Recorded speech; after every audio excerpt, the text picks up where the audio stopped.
Selamat pagi, perkenalkan saya Pieter Gerson Siobesi SPD.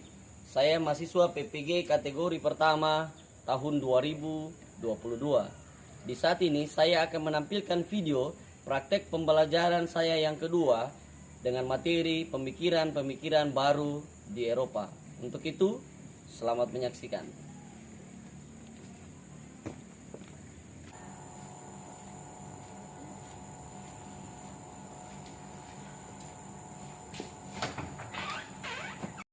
Semuanya siap, bro?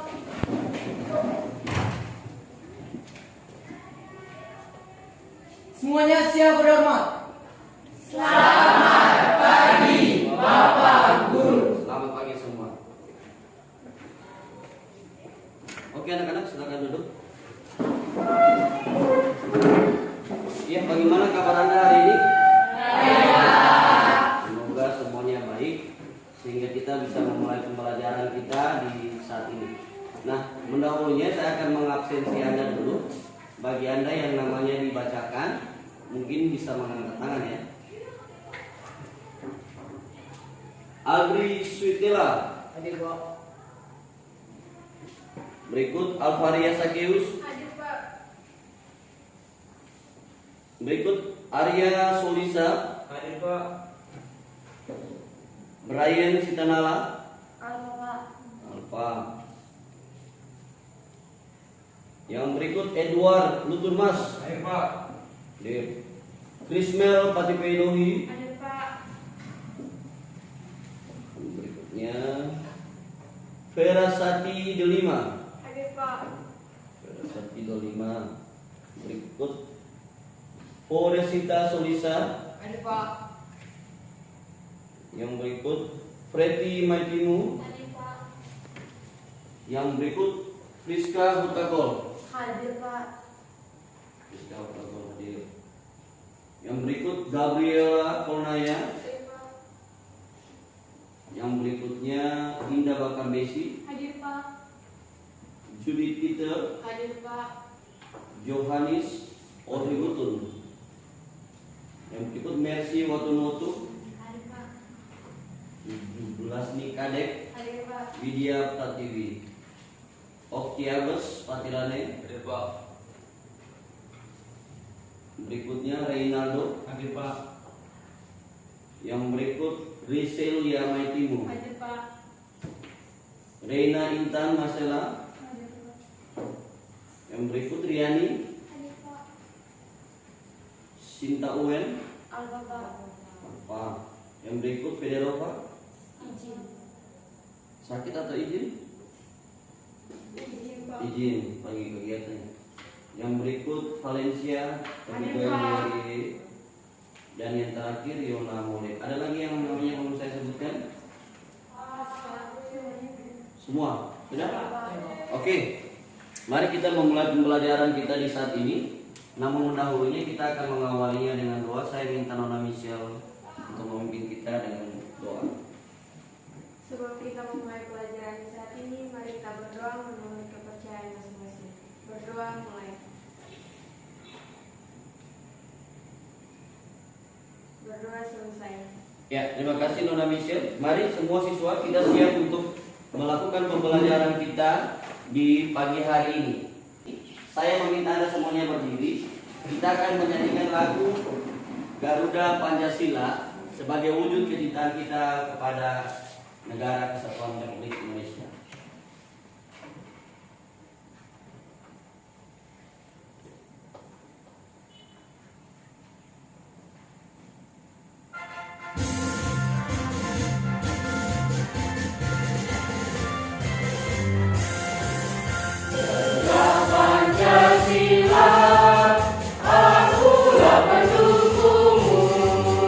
Patriot proklamasi, Swadia berproklamasi.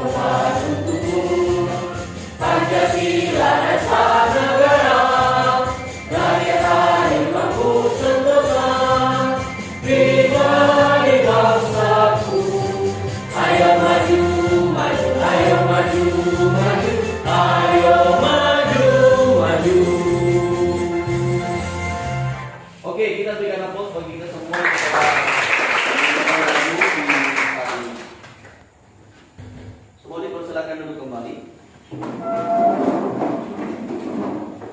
Kita akan memulai pembelajaran kita di saat ini. Namun Pak Guru akan menanyakan dulu kepada Okiabes maupun Nona Bakar Bisi ya, Nona Indah. Kenapa menggunakan jaket? Saya sakit Pak.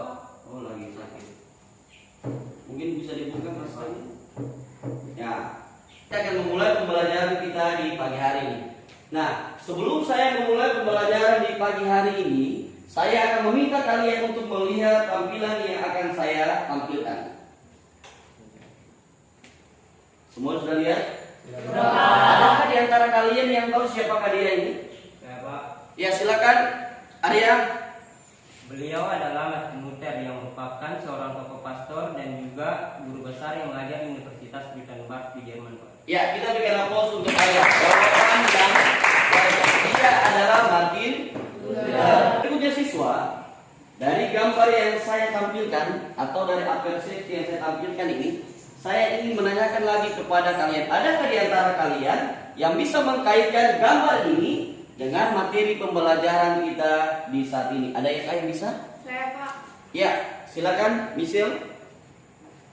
Jadi pembelajaran yang akan kita belajar di saat ini mengenai peristiwa-peristiwa penting di Eropa. Ya, kita berikan aplaus bagi Nona Michelle, jawaban yang sangat baik sekali.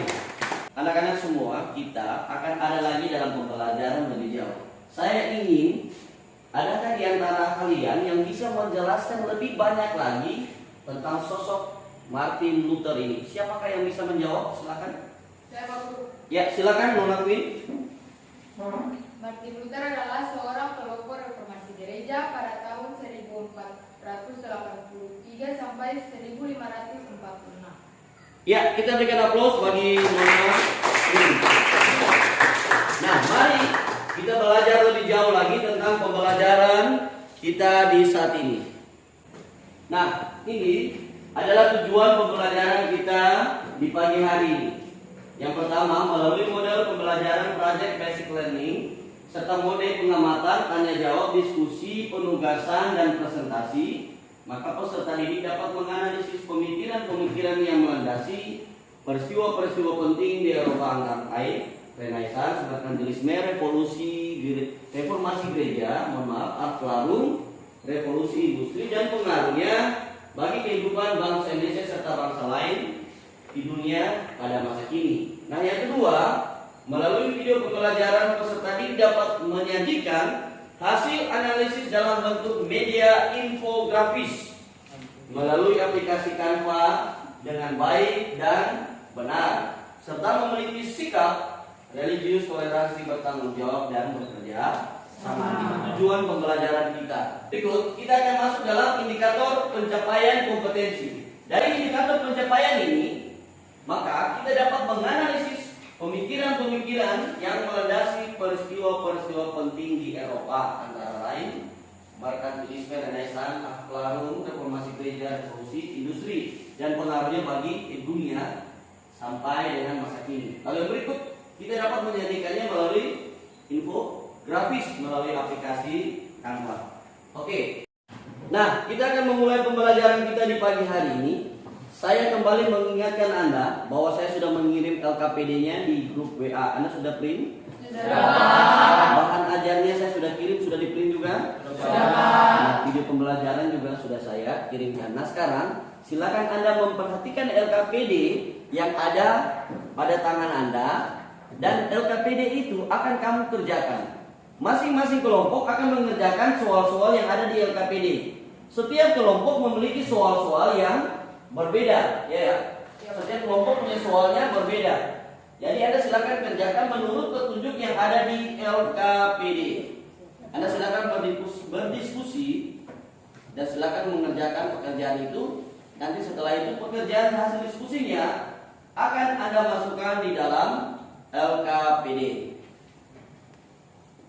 Setelah Anda mengerjakan tugas yang ada di LKPD, kita akan lanjut untuk masalah berikut atau materi berikut, yaitu kita akan memasukkan apa yang menjadi tugas Anda, apa yang menjadi kerja Anda, yang menjadi hasil diskusi Anda di LKPD tadi akan dimasukkan dalam infografis yang kita punya proyek hari ini. Jadi pekerjaan soal-soal yang Anda kerjakan, hasil diskusi Anda itu akan Anda yang dari LKPD ini akan Anda angkat dan masukkan dalam infografis, dan itu yang akan menjadi proyek Anda di hari ini. Kita akan melalui beberapa tahapan yang mulai dari mencari datanya, setelah itu Anda mulai memasukkan, mengerjakan sampai pada akhirnya kita akan mempresentasikan hasil proyek kita di saat ini. Saya coba mengingatkan kembali, ada 5 kelompok yang sudah saya bentuk. Anda sudah duduk pada kelompok masing-masing ya? Kelompok 1, kelompok 2, kelompok 3, kelompok 4, dan terakhir kelompok 5. Kelompok 1 akan berbicara dan membahas tentang masalah Renaissance. Kelompok 2 akan membahas tentang merkantilisme. Kelompok 3 akan membahas tentang reformasi gereja. Yang kelompok 4 akan belajar tentang Aufklärung. Dan kelompok yang 5 akan berbicara tentang revolusi industri. Ya, berikut ini kita akan memulai pembelajaran kita, melanjutkan pembelajaran kita. Saya akan menampilkan video pembelajaran yang sudah saya bagikan juga di grup WA. Ya, silakan Anda menyimak video pembelajaran di hari ini. Apa kabar anak-anak semua? Diharap dalam keadaan baik dan sehat semua ya. Kembali lagi nih bersama Australia. Oke, hari ini kita akan belajar materi sejarah peringatan untuk kelas 11 IPS. Materi apa yang akan kita pelajari ini adalah pemikiran dan peristiwa penting di Eropa. Kenapa disebut sebagai peristiwa penting? Karena peristiwa ini berpengaruh terhadap kehidupan dan juga perkembangan berbagai bidang di negara-negara Eropa maupun di dunia. Berikut ini adalah peta dari benua Eropa yang tepatnya ada di atas benua Afrika dan juga Asia. Nah, ada apa saja nih 5 peristiwa penting di Eropa itu? Yang pertama ada Renaissance, lalu ada Aufklärung, ada merkantilisme, reformasi gereja, dan revolusi industri. Jadi visi yang akan bahas di video kali ini 3 dulu, yaitu ada Renaissance, Aufklärung, dan merkantilisme. Oke, memasuki materi yang pertama yang adalah Dark Age atau yang memiliki arti zaman kegelapan. Kenapa kita bahas Dark Age terlebih dahulu? Karena zaman kegelapan ini merupakan akar masalah awal yang menjadi latar belakang munculnya peristiwa-peristiwa penting itu. Dark Age terjadi pada tahun 476 Masehi hingga 1300 Masehi. Adapun tokoh yang memberi nama peristiwa ini adalah Petrarch pada tahun 1330 Masehi, tepatnya setelah kejadian itu sendiri. Lantas, mengapa peristiwa ini dinamakan Dark Age atau zaman kegelapan? Apakah karena waktu itu di Eropa tidak ada pencahayaan lampu? Bukan ya anak-anak. Jadi, alasan yang pertama adalah karena pada masa itu Eropa tengah diwarnai kemiskinan, peperangan, dan banyak wabah penyakit.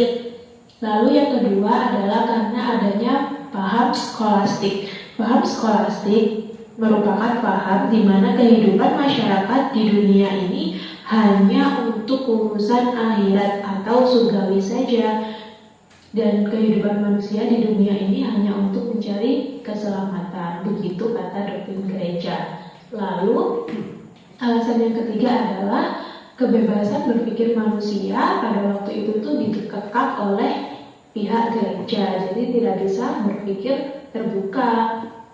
Dan alasan yang keempat adalah Eropa tengah dikuasai oleh gereja pada berbagai bidang kehidupan, mulai dari pemerintahan, ekonomi, ilmu pengetahuan, dan lain sebagainya, sehingga bidang-bidang tersebut mengalami kemerosotan dan tidak dapat berkembang karena terus diawasi oleh pihak gereja.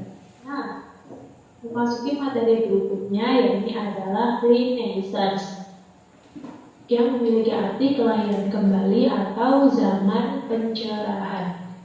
Jadi Renaissance itu bisa dibilang seperti cahaya mentari yang memberi penerangan setelah kegelapan di Dark Age.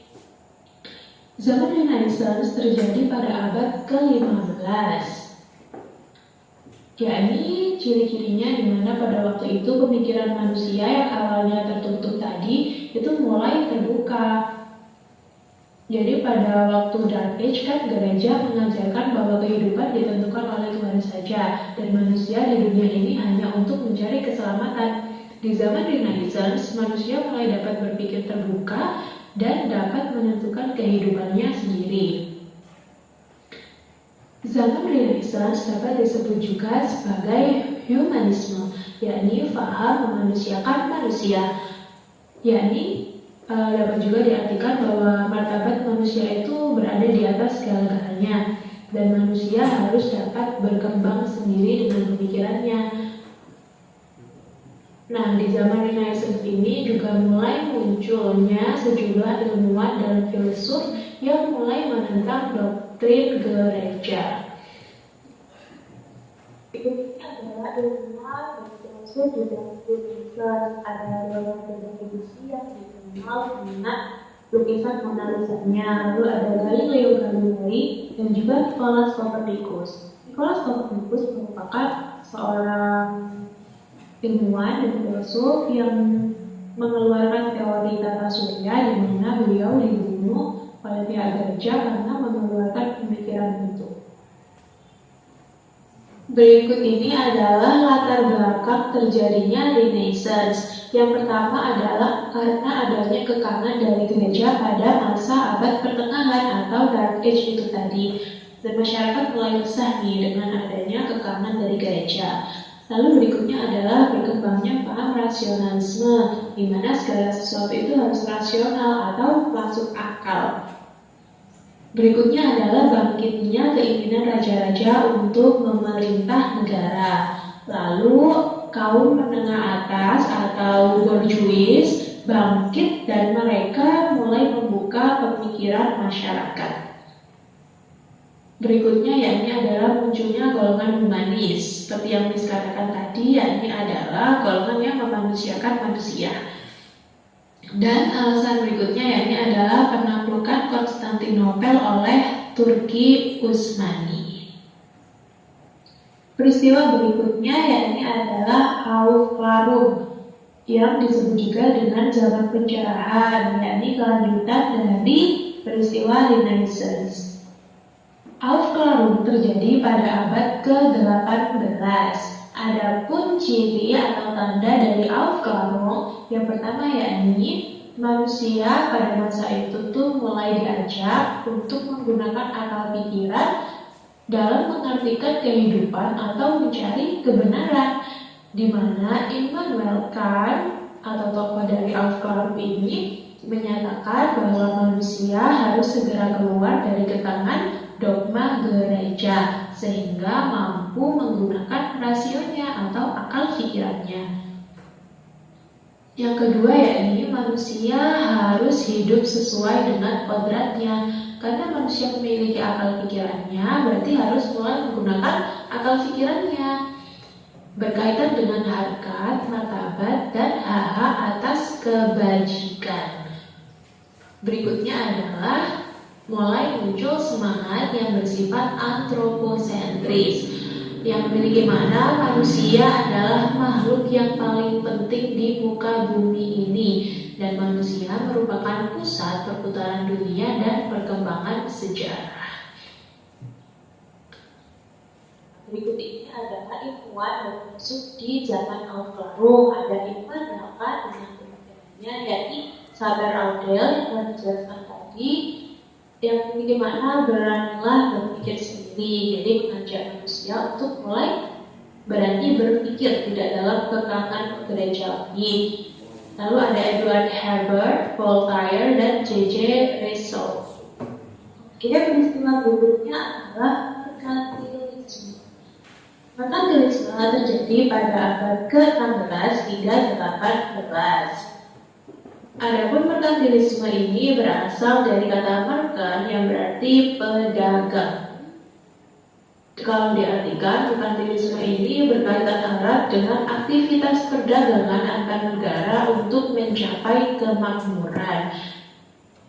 Jadi, merkantilisme lebih fokus pada kegiatan ekonomi, yakni perdagangan untuk mencapai kemakmuran suatu negara.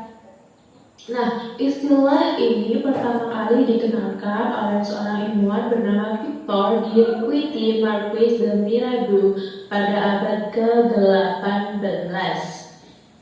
Did you know, perlu kalian ketahui bahwa sejak munculnya Renaissance, logam mulia, yakni emas ataupun perak, itu menjadi standar atau tolak ukur kekayaan, kesejahteraan, dan kekuasaan bagi suatu negara. Jadi, dapat disimpulkan semakin banyak logam mulia yang dimiliki oleh suatu negara, maka negara tersebut dianggap semakin sejahtera, semakin makmur, dan semakin berkuasa. Kelanjutan dari merkantilisme tadi, ciri-ciri dari merkantilisme yang pertama yakni menganggap negara merupakan satu-satunya penguasa ekonomi. Berbeda dengan kapitalisme yang muncul setelah merkantilisme, kalau kapitalisme itu masih mengakui adanya kepemilikan swasta atau perusahaan pribadi gitu ya. Lalu yang kedua yakni tujuan utama kegiatan perekonomian itu untuk mendapatkan logam mulia sebanyak-banyaknya untuk mencapai kemakmuran itu tadi.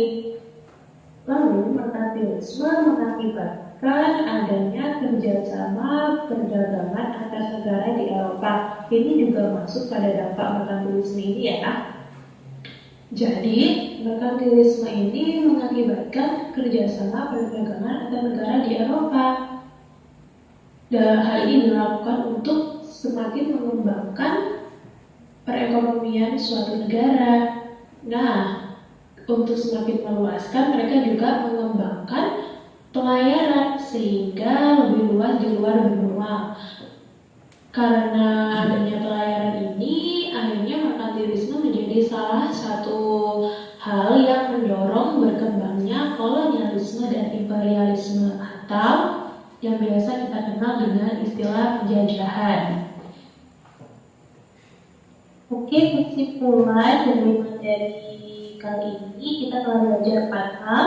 Yang pertama yaitu peristiwa Dark Age atau masalah yang menjadi latar belakang munculnya peristiwa Renaissance. Disebut zaman ke-8 karena pada masa itu Eropa tengah dikuasai oleh doktrin gereja pada berbagai bidang. Lalu muncul lagi Renaissance sebagai pencerahan, jadi setelah gelap terbitlah terang, yakni Renaissance. Renaissance lebih fokus pada gerakan anti gereja, di mana manusia yang awalnya pikirannya tertutup oleh aturan-aturan gereja kini mulai terbuka. Berikutnya adalah ada Aufklärung. Kalau Aufklärung merupakan kelanjutan dari Renaissance, di mana mengajak manusia mulai menggunakan akal pikirannya untuk memaknai kehidupan dan mencari kebenaran di kehidupan. Lalu yang terakhir yakni adalah merkantilisme yang berfokus pada kegiatan perekonomian, di mana negara-negara ini mulai fokus untuk mengumpulkan logam mulia untuk mencapai kesejahteraan dan juga kemakmuran. Jadi itu tadi materi yang disampaikan, semoga bisa dipahami dengan baik. Ya, oke. Setelah Anda menonton video yang telah saya tampilkan tadi, maka yang berikut ini kita akan membuat sebuah project, ya. Jadi saya ingatkan lagi. Nah, Anda akan membuat project yang namanya infografis. Nah, kita menggunakan aplikasi namanya aplikasi Canva. Kelompok 1 akan berbicara tentang masa Renaissance. Nah, kelompok kedua berbicara tentang merkantilisme. Kelompok 3 akan berbicara tentang reformasi gereja. Yang keempat akan berbicara tentang Aufklärung. Dan yang kelima berbicara tentang revolusi industri.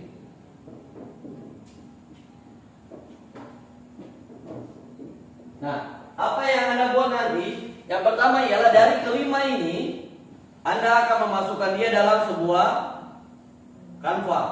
Melalui ini Canva ya aplikasinya, Anda akan membuat yang namanya info grafis. Nah, apa yang Anda akan masukkan? Materi yang sudah ada pada LKPD yang tadi sudah Anda kerjakan. Seperti itu, ya. Nah, nanti setelah hasilnya sudah jadi, Anda akan mengirimnya ke Google Drive atau Anda akan mengirimnya ke WA kelas sehingga nanti kita akan mempresentasikan. Paham ya? Kita sekarang lanjut di tahapan yang berikutnya. Pada tahapan ini, Anda setiap kelompok diminta untuk membagi tugas. Apa yang Anda bagi? Yang pertama, setiap materi yang Anda punya akan dibagikan. Contoh, untuk kelompok 5, Adri akan mencari tentang ciri-ciri atau pengertian. Yudit akan mencari tentang pengertian dari revolusi industri ya. Ya. Yang berikut, Ella akan mencari tokoh-tokoh siapa saja. Berikut, Ika akan mencari tentang pengaruh. Lalu untuk Michelle mencari gambar-gambar. Jadi setiap kelompok akan dibagi tugas sehingga waktu kita bisa tepat. Nah, saya kasih waktu untuk Anda 30 menit untuk mengerjakan pekerjaan ini. Jelas? Jelas. Ada yang bertanya? Ya, kalau tidak ada silakan Anda angkat LKPD yang sudah Anda kerjakan tadi. Setelah itu angkat handphone Anda. Lalu silakan Anda kerjakan sesuai dengan yang telah ditentukan 30 menit mulai dari sekarang.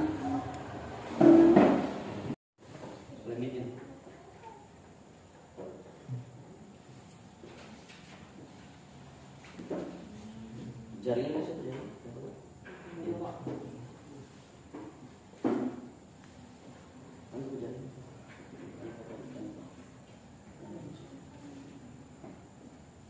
Masing-masing orang akan buat sendiri sesuai dengan kelompok yang telah dibagikan tadi. Setelah itu nanti baru digabungkan hasilnya. Kalau ada yang mengalami kesulitan silakan. Ini sesuai warna ini. Warna ini digantikan ke warna lain supaya kan tiga-tiga jadi punya warna satu. Jadi kalau ada 3 hasil, jangan tiga-tiga warnanya kuning. Jadi satunya warna hijau, satunya warna biru muda, pakai template yang lain. Ada kemarin bisa menggunakan latar belakang lain. Sudah, jadi sehingga hasilnya lebih menarik. Ini bagus sih. Ya, warnanya bagus. Nah, warna ini bagus.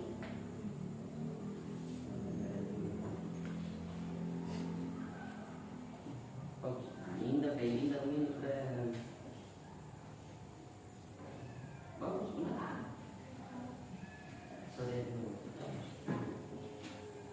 Lu bagus serius. Nah, ini kalau kita mau ganti latar gini. Nah, kita bisa langsung pindah cari yang namanya latar atau tambah. Tambah terus pilih yang namanya black. Tadi yang balik lagi hijau, dibalik lagi. Nah, ini mau ganti latar nih. Warna terus kita tambah.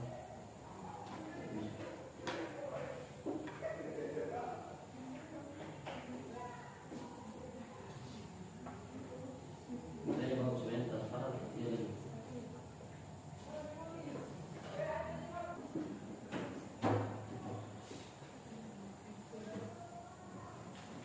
Dan ini kalau bagus seperti ini dijadikan dua slide saja. Ada tuh. Kayak tadi nanti kalau bisa baca. Tapi untuk kalau presentasi memang bisa. Tapi kalau bagusnya dikasih 2 slide. Ini mana kerjaan? Mana tadi? Ini bangun. Bisa ganti gambar sini. Pakai anak-anak. Usahakan kalau gambarnya bagusnya pakai gambar yang sesuai dengan materinya. Kalau kita berbicara ini kelompok berapa? Nah, kelompok 4 berbicara tentang aflarum, berarti bisa dipakai dengan contoh gambar tentang emas, ya kan? Lihat itu kan bilang gitu.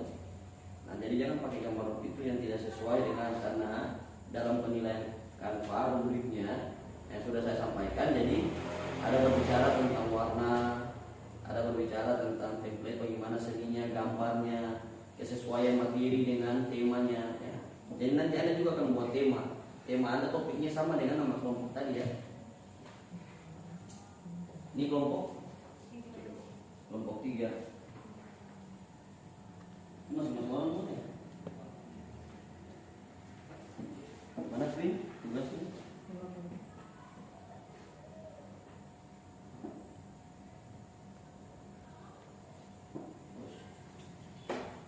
Ada yang mengalami kesulitan? Semua nggak bisa ya?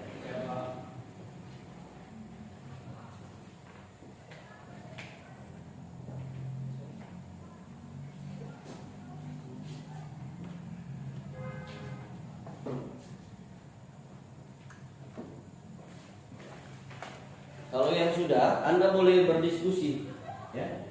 Kalau sudah, Anda boleh berdiskusi dengan teman, mungkin saja bisa memberikan masukan terkait dengan warna. Karena yang sudah saya bilang sampaikan tadi, ya, bahwa rubriknya sudah saya tampilkan di WA.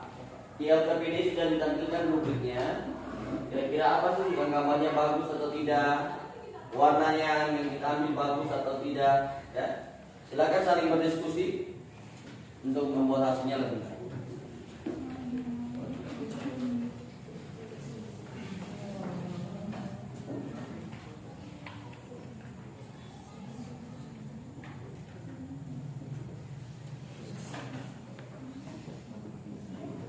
Jadi masing-masing silakan bisa memberikan masukan, mungkin warnanya tidak tepat, silakan.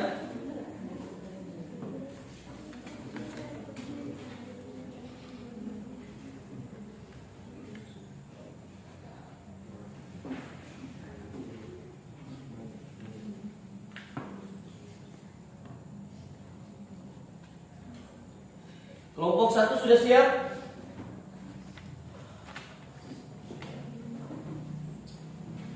Kelompok 1. Kelompok 1 mana? Kelompok 1 sudah siap? Sudah Pak. Ya. Kelompok 2? Sudah Pak. Sudah. Kelompok 3? Sudah Pak. Kelompok 4? Sudah Pak. Kelompok 5? Pekerjaan sudah siap? Ya, kita berikan aplaus bagi semua yang sudah melakukan pekerjaan saat ini. Nah, berikutnya kita akan masuk di tahapan yang berikut, yaitu tahapan mempresentasikan hasil kerja kelompoknya. Ya, kita siapkan diri masing-masing. Nanti ada yang sudah menunjukkan ketua kelompoknya, sekretarisnya, atau siapa yang nanti akan mempresentasikan di depan, saya mempersilakan. Namun dahulunya saya akan menampilkan beberapa contoh infografis. Nah, infografis ini yang akan nanti Anda kerjakan. Jadi seperti ini. Sebentar ya, saya tampilkan itu.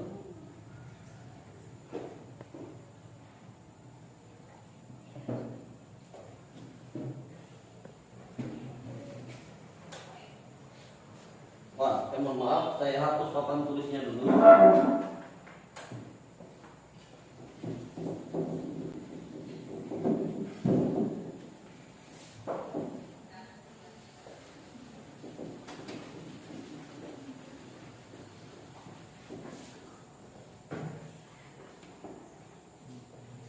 Nah, ini salah satu contoh hasil infografis yang baik yang nanti harus Anda lakukan. Yang pertama, ada topiknya, ada judulnya. Ini ya, contoh ini Tidore ini. Ini judul atau topik dari infografis ini, dari kelompok ini. Yang berikut ada isinya. Jadi isinya harus sesuai dengan topik. Jangan di sini berbicara tentang Tidore, tetapi isinya berbicara tentang Kutai, contohnya.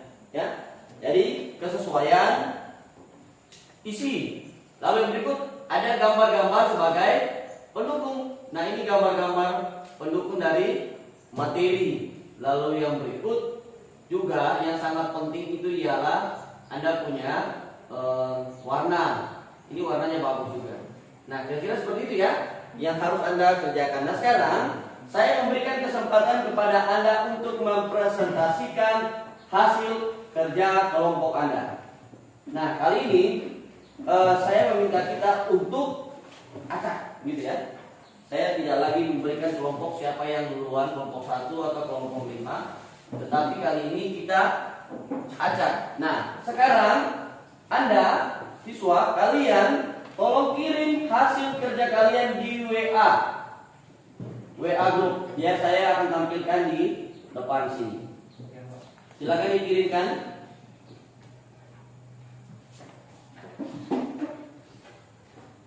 Nah, sekarang kita akan memulai presentasi. Namun mendahulunya saya tidak menunjukkannya, menunjuk siapa yang mulai duluan. Bolehkah ini videonya dikasih jalan? Saya suruh berhenti, itu berarti kelompok itu yang akan melakukan presentasi duluan. Oke ya? Ya, bersama kita menyanyikan lagu Halo Halo Bandung. 3, 2, go. Halo Halo Bandung, ibu kota pertigaan. Halo Halo Bandung. Ya, berarti kelompok 2 akan mempresentasikan pekerjaannya pertama. Silakan. Oke, ketua kelompok dan sekretaris atau siapa yang mau mewakili silakan. Saya akan menampilkan gambarnya.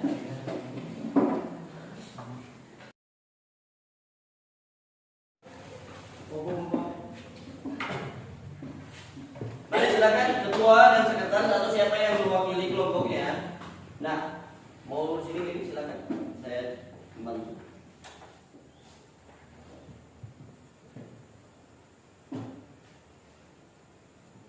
Ya, kita berikan aplaus kepada teman-teman yang kedua untuk mereka mempresentasikan hasil kerja mereka. Saya persilakan. Selamat siang teman-teman dan bapak-ibu semuanya. Siap. Kami dari kelompok 2 akan menyampaikan hasil presentasi kami.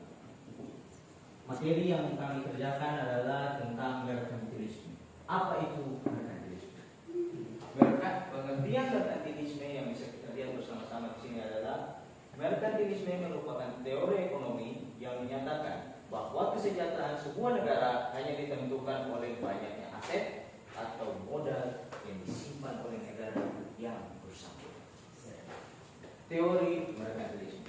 Istilah ini pertama kali diperkenalkan oleh Victor Deriqueti dan Marquis de Bilbao di tahun 1763, untuk selanjutnya dipopulerkan oleh Adam Smith pada tahun 1776. Latar belakang munculnya teori ini terlihat pada politik yang menimbulkan perang dan dilatar belakangi oleh perluasan daerah suatu negara. Prinsip dasar merkantilisme. Kekayaan pemerintah diatur berdasarkan harta yang merupakan emas atau perak. Suatu negara bisa menjadi kuat dan makmur jika negara tersebut menumpuk logam mulia. Saat teori ini pertama kali muncul, logam mulia digunakan sebagai alat pembayaran. Next yang berikutnya.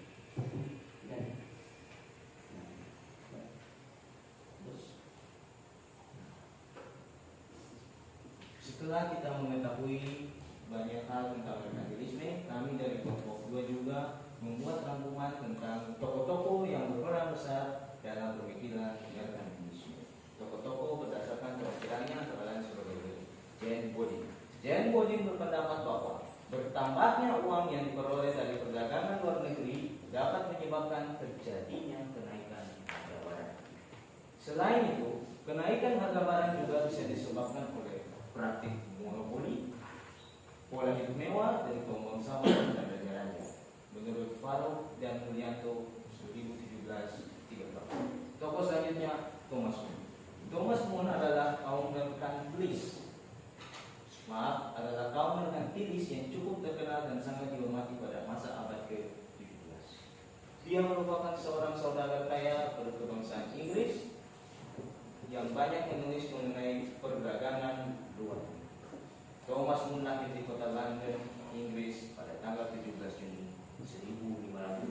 7 pulsa. Tokoh selanjutnya Jean Baptiste Colbert.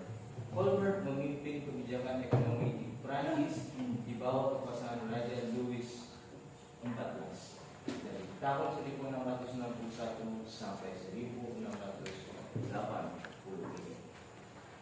Ia percaya pada doktrin merkantilisme bahwa perluasan perdagangan dan pemeliharaan keseimbangan perdagangan yang menguntungkan adalah kunci kekayaan suatu negara.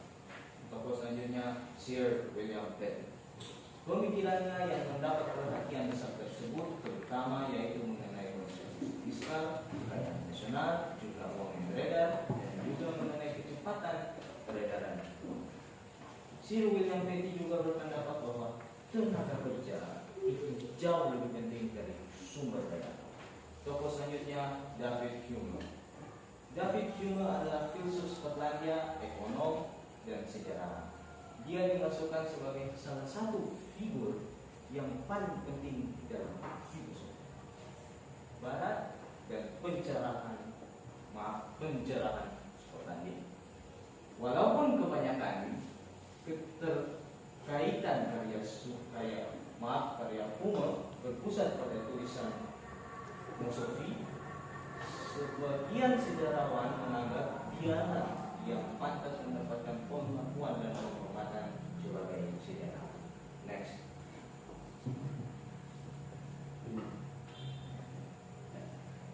Kita sudah mengetahui tentang merkantilisme, begitupun juga dengan tokoh-tokoh yang berpengaruh pada masa merkantilisme. Ini kita akan melihat tentang pengaruh dari merkantilisme.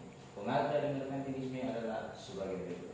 1. Terjadinya praktik kolonialisme dan imperialisme yang dilakukan oleh bangsa Barat. 2. Meningkatnya volume perdagangan internasional. 3. Terjadinya revolusi industri di Inggris. Sekian dan terima kasih. Ya, kita berikan aplaus yang sudah mempresentasikan hasil kerja kelompok mereka melalui infografis. Nah, jangan pindah dulu ketua dan sekretaris. Boleh duduk saja. Nah, berikutnya dari kelompok 1, kelompok 3, kelompok 4, kelompok 5. Adakah yang mau bertanya? Saya persilakan. Ya, silakan Aldi. Ya, sebelumnya terima kasih karena telah memberikan kesempatan bagi saya sebagai perwakilan kelompok 5 untuk memberikan pertanyaan untuk perwakilan dari kelompok 2. Ya, pertanyaan saya di pagi hari ini, apa saja dampak positif dan negatif dari merkantilisme? Ya, baiknya kita langsung jawab aja ya. Ya, Pak. Ya, Aldi duduk. Baiknya dijawab langsung ya. Silakan Aldo. Dampak positif dari merkantilisme adalah A. Meningkatnya perdagangan internasional, B. Terjadinya revolusi industri di Inggris. Sedangkan dampak negatifnya terjadinya praktik kolonialisme dan imperialisme yang dilakukan oleh bangsa Barat untuk mendapatkan keuntungan sebanyak mungkin. Ya, jawabannya yang baik. Bagaimana Ali? Puas dengan jawabannya? Puas, Pak. Ya, ada lagi yang mau bertanya? Paham ya? Paham. Oke, kita berikan aplaus bagi ketua dan sekretaris dari kelompok ketua yang sudah mempresentasikan, dan silakan kembali ke tempat duduk. Berikutnya kita akan mendengar atau melihat bersama presentasi dari kelompok 3. Ada kelompok 3? Ya, saya persilakan. Sementara teman-teman dari kelompok lain silakan memperhatikan. Saya tampilkan ya hasil dari teman-teman kelompok 3.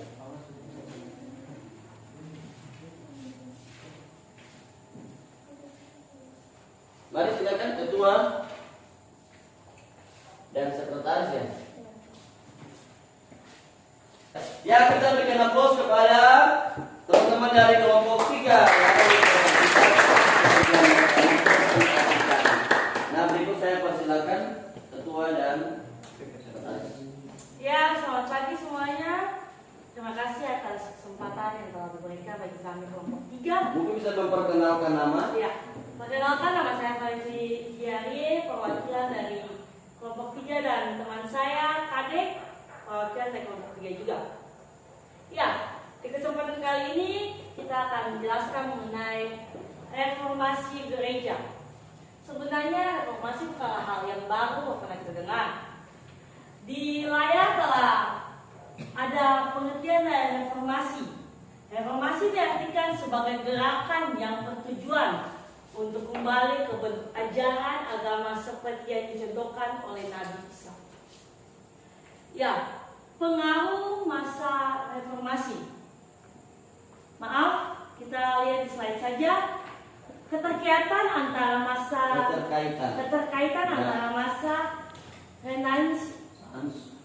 Renaissance dengan reformasi gereja. Pengaruh masa Renaissance tidak hanya pada bidang kesenian, kebudayaan, politik maupun ilmu pengetahuan, tetapi juga penyebab sikap kritis terhadap kehidupan gereja atau agama. Berikut faktor munculnya reformasi gereja. Salah satu faktornya adalah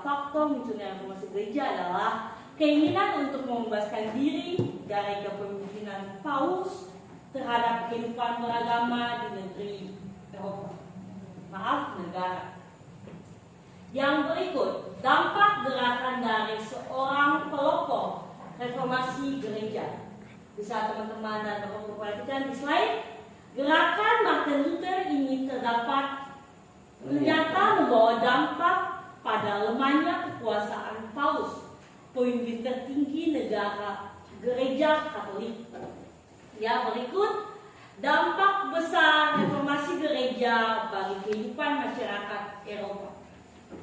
Yang pertama, lahirnya Protestanisme. Yang berikut, menguatnya fungsi negara. Selanjutnya, lahirnya gereja Anglikan atau Anglikalisme.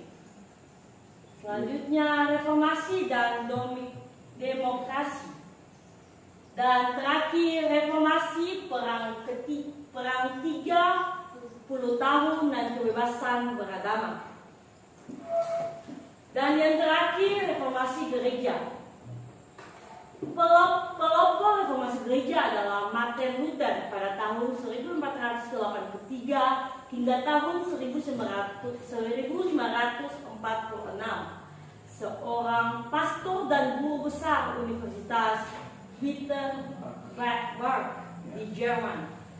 Sebelumnya beliau adalah biarawan yang sangat setia, yang taat. Ya, itu, dan mungkin saya akan tambahkan beberapa di bahan ajaran adalah Martin Luther sebenarnya tidak ingin mendirikan gereja sendiri. Dirinya hanya ingin melakukan reformasi dalam gereja. Meskipun begitu, akibat pikirannya berbeda daripada pemimpin gereja pada saat itu. Dirinya dianggap sebagai ajaran sesat. Anggapan inilah yang mendorong Martin Luther dan pengikutnya untuk mendirikan gereja sendiri. Ajaran baru itulah akhirnya disebut sebagai Protestanisme. Ya.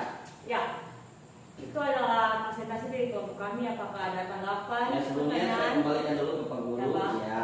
Kita berikan aplaus bagi teman-teman kelompok 3 ya. Kalian sama Kadek yang telah memberikan presentasi di saat ini. Berikutnya saya akan mengembalikan kepada Anda dari kelompok 1, kelompok 2, kelompok 4 dan kelompok 5. Adakah yang mau bertanya? Saya izin dulu. Ya. Adakah yang mau bertanya? Ya, Pak. Ya, Michelle, silakan. Sebentar, silakan Michelle. Terima kasih atas kesempatan yang diberikan kepada saya.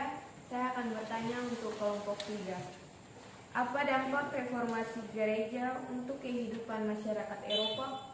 Ya, oke, langsung dijawab. Bagi di Kadek atau kalian yang mau menjawab, saya persilakan langsung ya jawab pertanyaannya oleh Michelle tadi. Silakan. Baik, jadi saya di sini akan menjawab pertanyaan dari Michelle. Jadi tadi ditanya bahwa apa dampak reformasi gereja untuk kehidupan masyarakat Eropa. Jawabannya adalah dampaknya yang pertama yaitu terbelahnya agama Kristen menjadi beberapa aliran Yang kedua yaitu timbulnya perubahan tatanan sosial, ekonomi, politik, dan budaya pada awal abad ke-16 Masehi. Dan yang terakhir yaitu runtuhnya pengaruh kekuasaan Paus di negara-negara besar Eropa. Itu saja yang mungkin kami bisa. Ya, Michelle, bagaimana? Apakah Nona Michelle sudah puas dengan jawaban yang disampaikan oleh Nona Kadek tadi? Iya, Pak. Oke. Berikutnya, siapa lagi yang mau bertanya? Siapa? Ya, Alvin silakan. Iya, pertanyaan saya di pagi hari ini yaitu apa penyebab Martin Luther protes kepada gereja dan lembaga kepausan? Ada yang mau menjawab dari sini, Valen? Atau siapa? Valen juga? Mungkin teman kelompok kami, Pak. Dari teman-teman kelompok 3, ada yang mau membantu menjawab? Ya, Pak. Ya, silakan di depan, Nora Queen. Oh, di situ ya? Iya. Ya, silakan. Karena maaf tadi pertanyaan dari teman kami Aldri yang apa yang menyebabkan Martin Luther mengkritik lembaga gereja dan kepausan karena dilakukan adanya penjualan surat pengampunan dosa yang kita tahu surat pengampunan dosa itu sakral sehingga itu tidak ada hak untuk kita yang menjual tetapi dari Tuhan. Oke, terima kasih. Saya berikan aplaus bagi tim yang telah menjawab.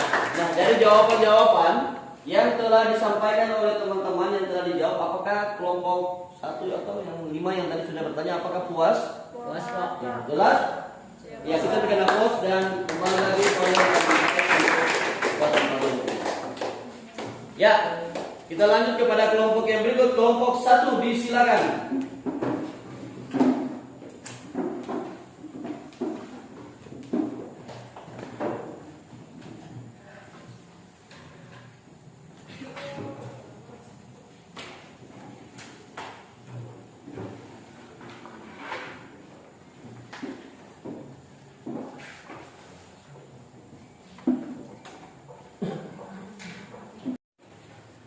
Terima kasih atas kesempatan yang diberikan kepada saya. Saya Intan Nasela bersama teman saya, yaitu kami perwakilan dari kelompok 1 ingin menjelaskan apa itu Renaissance. Di sini terdapat bangunan di zaman Renaissance. Betapa bangunan itu tampak megah dan indah, bukan? Renaissance berasal dari kata Latin renaissere yang terdiri atas 2 kata, yakni re berarti kembali dan naissere berarti lahir. Dengan demikian, Renaissance dapat diartikan sebagai terlahir kembali. Sejarah Eropa ini dibangun sejak zaman Yunani kuno abad 20 sebelum Masehi dan selanjutnya peradaban Romawi. Pada puncak kejayaannya, bangsa Romawi memiliki kekuasaan seluas 3/4 dari wilayah benua Eropa sekarang. Pada abad 15 Masehi, kehidupan masyarakat Eropa mulai membaik seiring berkembangnya Renaissance. Kesadaran tentang Renaissance bermuncul pertama kali di Italia dan kemudian menyebar ke seluruh Eropa. Gerakan sastra terpenting yang dihubungkan dengan Renaissance adalah humanisme. Para humanisme mempelajari liberal arts yang terdiri dari tata bahasa, retorika, puisi, filsafat, moral atau etika dan sejarah.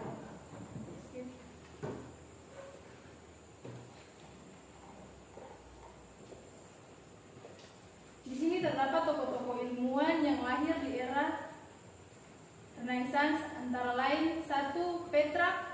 Ia dianggap sebagai bapak humanisme Renaissance di Italia. 2. Nicolaus Copernicus. Dia seorang ahli matematika dan astronomi dari Polandia yang terkenal dengan teori heliocentris, yaitu matahari sebagai tata surya. Yang ketiga, Johannes Kepler.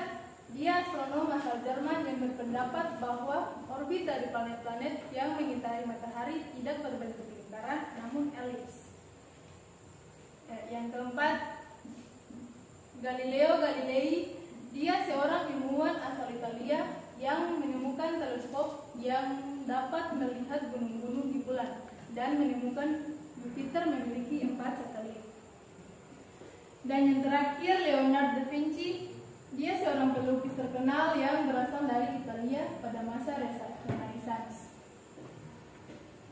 Di sini terdapat pengaruh-pengaruh Renaissance di dunia adalah satu, tumbuhnya kebebasan, kemerdekaan, dan kemandirian setiap individu manusia. Manusia berupaya menjadi manusia merdeka dan memaksimalkan potensi dirinya. Yang kedua, berkembangnya ilmu pengetahuan, seni budaya, dan kebebasan berpikir. Yang ketiga, menguatnya kaum pedagang atau pengusaha sehingga membuat mereka tumbuh menjadi kelas penguasa baru. Dan yang terakhir, memicu berbagai inovasi dan penemuan baru dalam ilmu pengetahuan. Ya, sekian dari penjelasan kami tentang apa itu Renaissance. Saya kembalikan kepada Pak Guru. Kita berikan aplaus bagi teman-teman Saudara Yona, Freddy, Dewa, dan Okiel. Cakep sekali tampilannya. Nah, saya memberikan kesempatan, saya tutup dulu ya. Saya memberikan Nona Freddy saya sana. Ya. Saya memberikan kesempatan kepada teman-teman dari kelompok 2, kelompok 3, kelompok 4, kelompok 5. Adakah yang ingin bertanya terkait dengan hasil presentasi dari kelompok 1? Siapa yang mau bertanya? Silakan. Ya, silakan Arya. Ya, terima kasih atas kesempatan yang telah diberikan kepada saya. Nama saya Aris Wisa, saya akan memberikan pertanyaan bagi kelompok 1. Ya, jadi pertanyaannya adalah seperti yang telah disampaikan dalam presentasi kalian, Renaissance membawa perubahan-perubahan dalam masa perkembangannya di Eropa. Nah, di dalamnya terdapat kesan membawa dampak positif dan negatif. Tetapi yang saya minta di sini lebih ke spesifik, manakah dampak dari berkembangnya Renaissance, apakah lebih penting positif atau negatifnya? Sebelum menjawab, sebutkanlah dampak negatif dan positifnya terlebih dahulu. Terima kasih. Ya, terima kasih atas Langsung dijawab kan? pertanyaan. Dampak positif. Satu dampak positif adalah satu kebebasan berpikir. Yang kedua, kesenian berkembang secara bebas. Yang ketiga, Renaissance telah membentuk masyarakat pedagang yang berdaya maju. 4. Tumbuhnya kebebasan, kemerdekaan, dan kemandirian individu. Dampak negatif. 1. Berkembangnya nudisme, yaitu paham yang mengabaikan rasa malu seperti cara berpakaian dan cara Perhatikan di sini. pergaulan. Mungkin itu saja yang bisa kami jawab. Ya, Apakah itu mungkin jawaban yang disampaikan oleh teman-teman kelompok 1. Terima ya? Setuju? Ya. Berikut ada lagi yang bertanya? Saya Pak. Ya, silakan Queen. Ya, sebelum bertanya, perkenalkan nama saya Queen Solisa. Saya ingin bertanya kepada kelompok 1. Apa saja hasil penemuan pada masa Renaissance? Terima kasih. Ya, silakan. Kamu menjawab. Siapa yang menjawab silakan. Saya akan menjawab dari pertanyaan dari kelompok 3. Apa saja hasil penemuan pada masa Renaissance dan peninggalan pada masa Renaissance? Penemuan yaitu 1. Mesin cetak oleh Johann Edward Rotterdam. 2. Penemuan teori heliocentris oleh Nicolaus Copernicus. Ketiga, penyempurnaan teleskop oleh Galileo Galilei. Ya, baik jawabannya. Kita berikan aplaus bagi teman-teman dari kelompok 1. Teman-teman puas dengan jawabannya? Puas. Ya, kita berikan kesempatan untuk teman-teman kelompok 1 untuk kembali ke tempat. Berikutnya, kita kasih kesempatan bagi teman-teman dari kelompok 4 untuk mempresentasikan hasil kerjanya. Disilakan. Ya, silakan. Sorry, ya betul ya sambilannya. Ya, terima kasih kepada Pak Guru dan teman-teman sekalian yang sudah memberikan kami bertiga kesempatan untuk mempresentasikan hasil kerja kami. Saya dan juga teman saya akan membahas tentang apa itu Auslar. Sebelum mempresentasikan kerja kami, saya akan memperkenalkan diri saya. Nama saya Krisma Bertolohi dan kedua teman saya. Nama saya masih Nama saya Mari kita bahas bersama tentang apa itu Aufklärung. Apa itu Aufklärung? Istilah Aufklärung berasal dari bahasa Jerman yang berarti pencerahan, yang dalam bahasa Inggris dikenal dengan Enlightenment. Abad pencerahan adalah suatu periode dalam sejarah manusia yang ditandai dengan optimisme yang tinggi pada kemampuan rasi manusia untuk menciptakan kemajuan. Nama pencerahan diberikan untuk zaman ini dikarenakan manusia mulai mencari cahaya baru melalui rasionya sendiri. Abad pencerahan berlangsung pada abad ke-17 sampai pada abadnya yang ke-18. Negara-negara pelopornya adalah negara Inggris dan Prancis. Di kedua negara ini, banyak ilmuwan dan pemikir atau filsuf yang gagasan-gagasan sangat berperan memicu lahirnya abad pencerahan.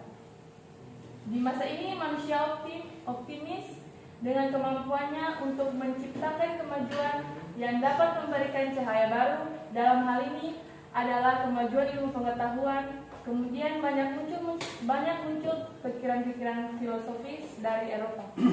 Kemudian pengertian selanjutnya saya berikan kepada teman saya yang sudah bersedia. Melalui slogan Aufklärung Sapere Aude, yang berarti beranilah berpikir sendiri. Immanuel Kant, filsuf asal Jerman, mengajak orang-orang untuk semakin berani dan bebas menggunakan akalnya. Menurut Kant, manusia masih belum yakin akan kemampuan akalnya untuk menciptakan kemajuan dan kebahagiaan dunia. Jika manusia belum mampu melakukan hal tersebut, itu berarti tanda bahwa manusia tersebut belum dewasa. Penggunaan rasio oleh umat manusia belum mengubah secara signifikan dalam hal kesejahteraan ekonomi. Masalahnya bukan apakah mereka mampu menggunakan rasionya demi mengubah kesejahteraan dunia, melainkan mengapa manusia belum menggunakan rasionya semaksimal mungkin. Immanuel Kant pada tahun 1724 sampai 1804 menjawab pertanyaan itu karena manusia belum berani menggunakan rasionya. Menurutnya manusia belum berani menggunakan rasionya karena masih dikuasai oleh otoritas lainnya seperti tradisi, kitab, gereja, dan negara. Jadi inilah kata Kant yang menjadi slogan utama abad pemerahan. Beranilah berpikir sendiri. Dengan berani berpikir sendiri,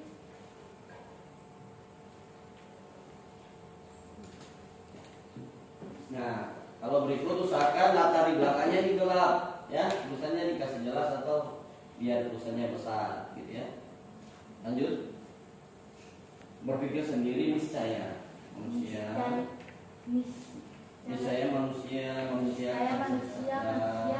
akan sejahtera dan bahagia.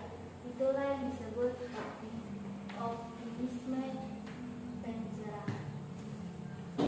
Berikut ini saya akan menjelaskan tentang tokoh-tokoh yang berpengaruh dalam Aufklärung. Yang pertama, Francis Bacon. Francis Bacon merupakan tokoh awal dalam masa Aufklärung di Inggris. Menurut Bacon, manusia harus berusaha sendiri untuk memecahkan masalah-masalah kehidupannya dan tidak terus-menerus bergantungkan diri pada Tuhan. Caranya adalah melalui penguasaan terhadap ilmu pengetahuan. Gagasannya yang terkenal adalah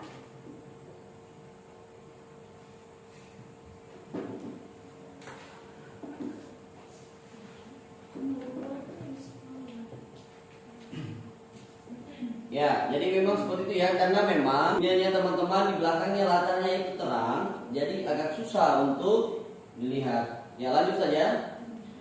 Mungkin bisa dilanjutkan oleh Nona Email dari situ, silakan.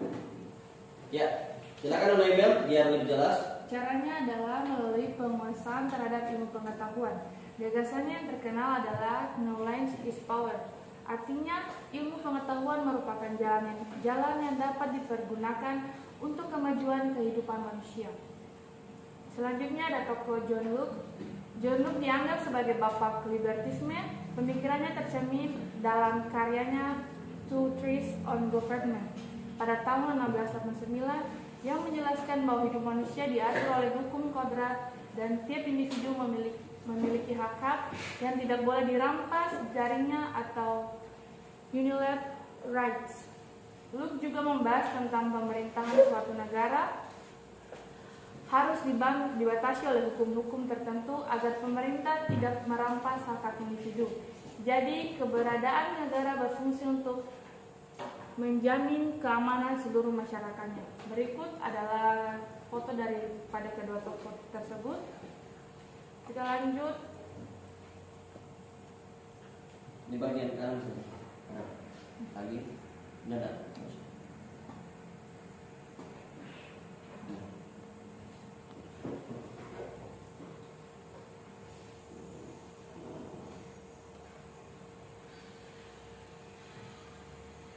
Oke, kita lanjut pada tokoh selanjutnya yang berasal dari negara Prancis, yaitu Voltaire. Voltaire merupakan penulis dari filsuf Perancis yang dikenal lewat tulisannya filsafatnya yang tajam. Dukungannya terhadap hak manusia, kebebasan sipil, kebebasan beragama, hingga hak mendapatkan pengadilan yang layak. Voltaire adalah pendukung utama terhadap reformasi sosial. Reformasi sosial diperlukan oleh Prancis untuk memperbaiki kehidupan rakyat dan menghilangkan tindakan sewenang-wenang yang dilakukan kalangan gereja atau bangsawan terhadap rakyat biasa. Kita lanjut kepada pengaruh. Alfred menyebabkan banyak hal penting yang terjadi di dunia ini. Berbagai wilayah di dunia, mulai dari masyarakat hingga kehidupannya pun banyak yang terpengaruh oleh adanya masa Aufklärung. Apa saja pengaruhnya? Berkembangnya paham liberalisme dan nasionalisme. Aufklärung mendorong munculnya ideologi-ideologi baru karena mengedepankan dan memaksimalkan kemampuan akal manusia. Munculnya penemuan-penemuan baru dan bidang ilmu pengetahuan dan teknologi. Itu saja yang boleh kami sampaikan dari apa itu Aufklärung. Ya, terima kasih Nona Imel dan teman-teman, boleh ke samping. Nah, demikianlah hasil presentasi dari teman-teman kelompok 4. Kita berikan aplaus bagi mereka yang sudah memberikan presentasi. Nah, berikutnya siapa yang ingin bertanya terkait dengan hasil kerja dari teman-teman kelompok 4? Ada yang mau bertanya? Ya, Ella, silakan. Terima kasih teman-teman dan Pak Guru. Saya akan bertanya buat kelompok 4, tapi saya belum memberikan pertanyaan. Nama saya Ella Maitimu dari kelompok 5. Pertanyaannya, apa latar belakang, tujuan, dampak positif dan negatif Aufklärung? Oke, apa tujuan dampak positif dan negatif ya dari Aufklärung? Siapa yang mau jawab? Ya, silakan email jawab. Kami dari kelompok 4 akan menjawab pertanyaan dari Stella. Latar belakang terjadinya Aufklärung adalah revolusi ilmiah, yaitu perkembangan ilmu pengetahuan dengan metode ilmiah. Tujuannya menemukan kebenaran dan memperbaiki kehidupan manusia. Selanjutnya dampak positif, berkembangnya ilmu pengetahuan, hak asasi manusia dan demokrasi. Dan dampak negatifnya, berkurangnya pengaruh agama Eropa. Sekian dari kami. Ya, cukup jelas jawabannya yang diberikan. Jelas, Ya, Pak. kita berikan aplaus untuk itu. Nah, cukup. Kita akan lanjut kepada kelompok yang terakhir, yaitu kelompok 5. Siapa yang mau mempresentasikan, silakan. Ella sama Aldi ya. Kelompok 5.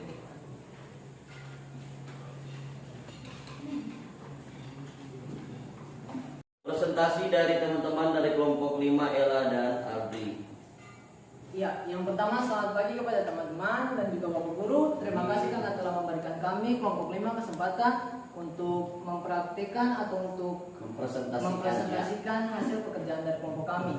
Sebelum itu perkenalkan, nama saya Alfred Sutela, Ketua Kelompok 5 dan juga Sekretaris dari Ketua Kelompok 5 Ilham Ibtimu.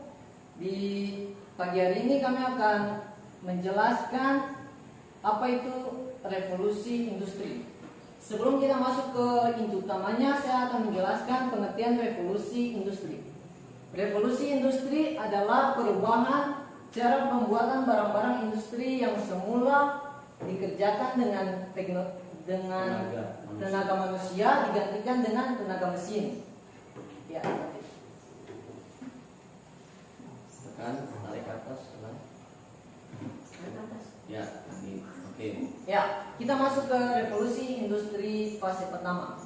Revolusi industri fase pertama berfokus pada perubahan bidang tekstil lewat penemuan alat pemintal benang. Ya, bisa dilihat pada foto di layar.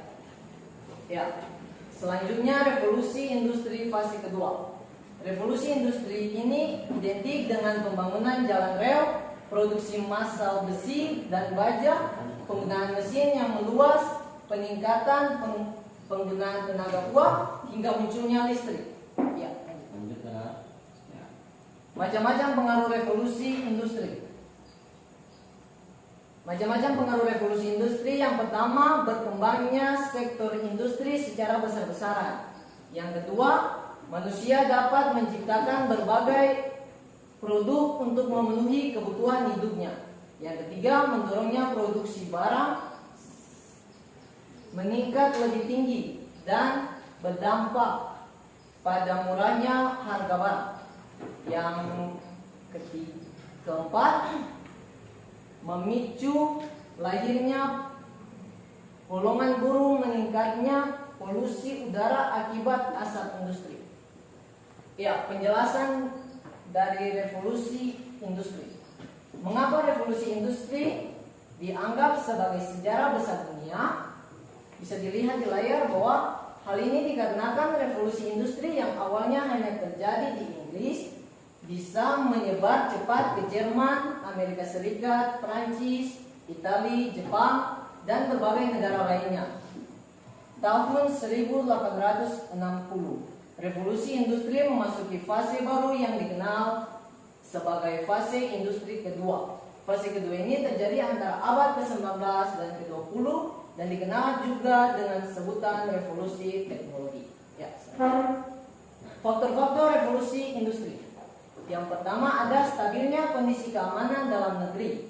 Selama abad ke-16 dan ke-17, Inggris mengalami kestabilan politik, perdamaian dan stabil didukung pula oleh penyatuan Inggris dan Skotlandia. Kedua, kolonialisme dan imperialisme konsida dagang Inggris East India Company atau EIC dibentuk pada tahun 1600. Pembentukan EIC berfokus pada perdagangan ini membuat banyak pedagang dan kelas menengah Inggris mengenal dunia timur, Asia dan Afrika. Yang ketiga, berkembang ilmu pengetahuan. Adab pencerahan yang berkembang pesat adalah zaman yang mendorong individu untuk berani menggunakan pikirannya, memahami cara kerja, mengurung ide rasionalitas, kebebasan dan mengeluarkan kreativitasnya. Ya, ini juga ada foto dari penemu James Watt yang menemukan mesin uap atau juga bisa dibilang tokoh kunci dalam era revolusi industri. Ya, demikian hasil pekerjaan kelompok kami. Selanjutnya saya persilakan Bapak Guru. Ya, saya matikan dulu ya. Ya, kita berikan aplaus bagi kelompok yang terakhir.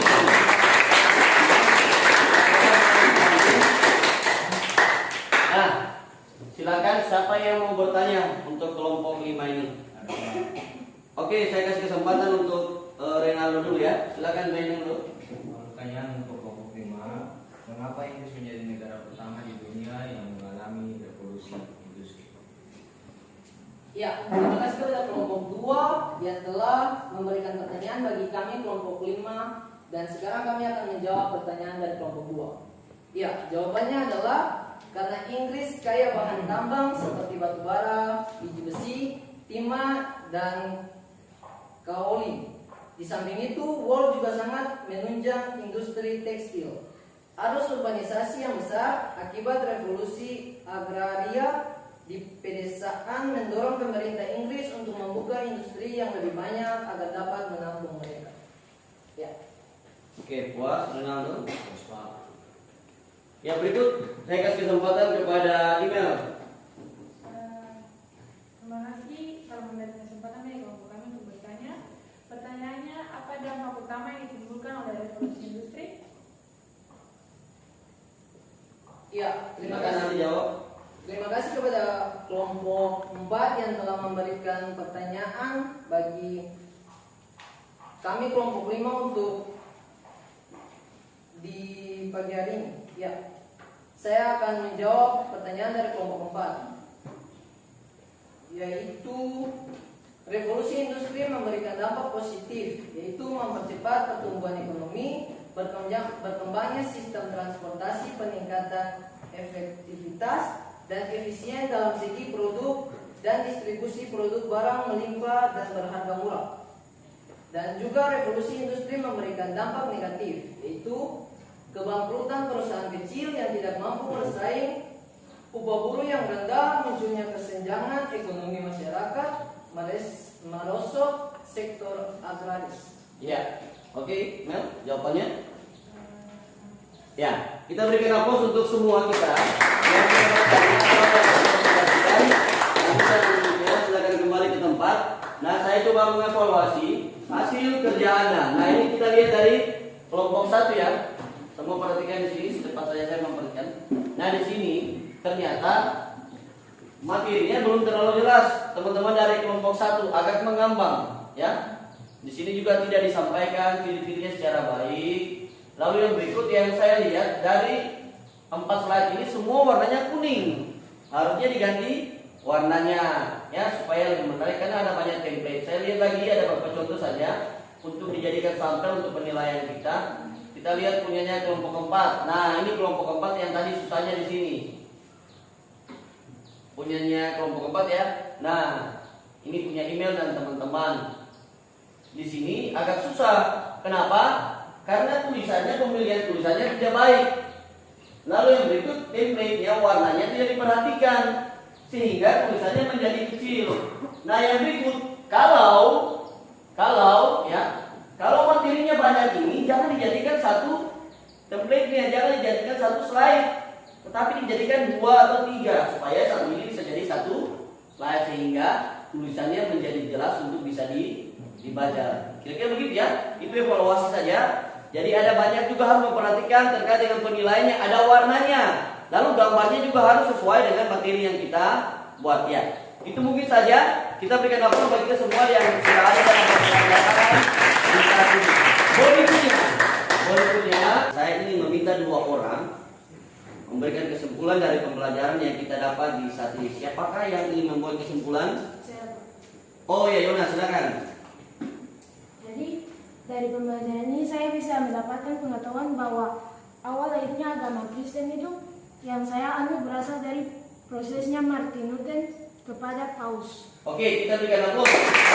Jadi ini dapat yang kesimpulan bahwa sebenarnya agama Kristen Protestan itu dia berasal dari Martin Luther yang protes kepada ajaran agama Katolik atau kepada Paus. Nah, kesimpulan lagi ada yang mau jawab kesimpulannya? Ya, Valen silakan. Buat kesimpulan. Ya, kesimpulan yang dapat kita ambil dalam pelajaran hari ini adalah bahwa pemikiran-pemikiran orang Eropa pada zaman dahulu terdapat ada 5. Yang pertama Renaissance, yang kedua merkantilisme, yang ketiga revolusi gereja, yang keempat Volkswagen, dan yang terakhir revolusi industri. Ya, oke. Dan masih Terima kasih. terpikir sampai sekarang. Ya, kita sudah dapat dari semua kita. Nah, sekarang selanjutnya kita akan membuat refleksi dari pembelajaran di saat ini. Menurut Anda, pentingkah tidak pembelajaran saat ini? Salah satunya Anda bisa tahu tentang ajaran agama yang Anda anut. Yang tadi bilang ya, oleh Yona, bahwa kita tahu bahwa ajaran agama Kristen itu dari mana. Yang kedua, siapa lagi yang mau sebutkan? Oke, Ida silakan. Ya, jadi hasil dari filsuf-filsuf baik dari Renaissance, merkantilisme, orang-orang Eropa pada saat itu besar penjelasan itu. Ya, hasil-hasil baik sekali kita bikin apa Ida.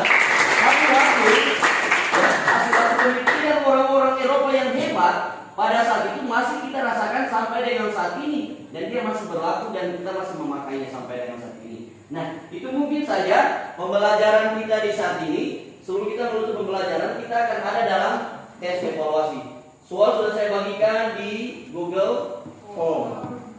Ya, silakan Anda.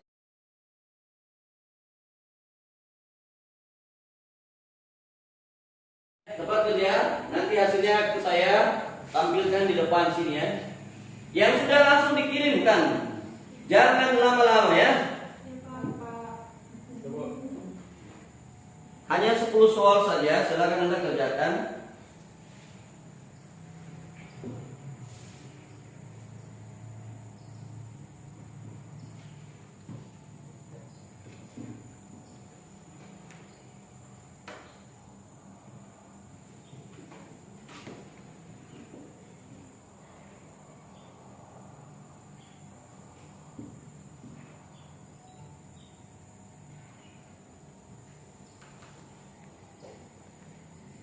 Yang sudah silakan dikumpulkan. Ya, Pak. Oke, semua sudah? Bentar.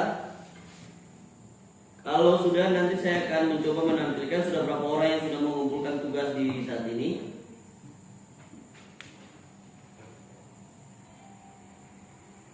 Oke, saya coba kasih besar tampilannya.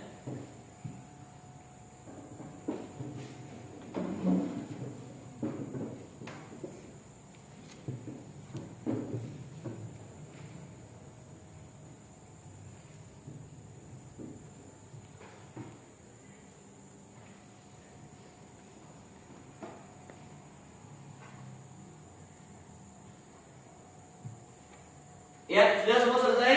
Nah, perhatikan semua di sini. Saya akan menampilkan hasil pekerjaannya. Nah, ada Ella yang 100. Berikut kita berikan aplaus bagi Anes. Ada Krisna, ada Rian, ada Michelle, ada Alvin, Mercy, dan Yona. Selamat bagi yang dapat nilai. Nah, kita sudah ada pengunjung pembelajaran kita di saat ini. Nah, minggu depan kita akan masuk dalam penilaian tengah semester. Silakan siapkan diri Anda, terlebih apa yang telah diajarkan bisa dipelajari sehingga hasil Anda nanti akan baik. Kita akan menutup pembelajaran. Saya minta Yabes untuk berdoa memimpin kita dalam doa. Ulang. Lanjut 3 Kita akan menutup pembelajaran di saat ini. Saya meminta Yabes untuk memimpin doa menutup pembelajaran kita di pagi hari ini. Sebelum menutup pembelajaran kita di hari ini, mari kita